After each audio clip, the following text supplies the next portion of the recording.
The last principle is the principle of totality and integrity.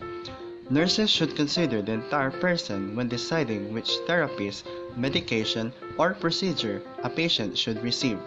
They need to balance the risks and benefits of the intervention in a holistic manner to justify their use. Now that we already have learned the ethical principles, it's time for us to learn the value of virtues in our life as nurses. According to Aristotle, we are rational animals that seek to live well. For us to achieve eudaimonia, or the state of flourishing, we must live our lives virtuously and build up our character traits. He believed that virtue is the golden mean between the vice of excess and deficiency. We gain them through continuous practice and by copying moral exemplars. It comes with asking yourself the question, who I ought to be.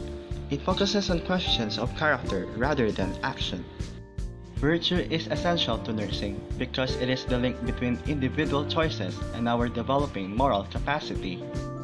Facing this pandemic, here are some of the virtues that we must apply: professional competence, caring and compassion, courage, respect and self-respect, honesty and integrity, fairness and justice, and prudence. Virtue also is important because it reminds us that nursing is reflective practice. Nursing is not just delivering something to the patient, it is becoming a certain kind of person. We do, we reflect, we learn, and we become. To be virtuous is more than just making rational decisions. It means that you have integrated emotions, intuition, and relationships into your moral life. The virtuous person takes feelings into account.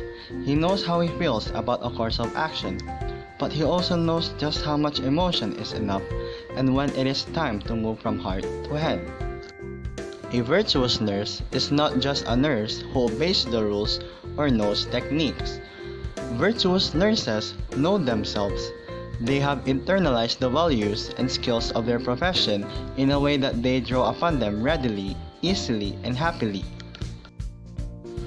I hope you have learned something from me today. See you again on my next mission. This is Agent SN19, now signing off.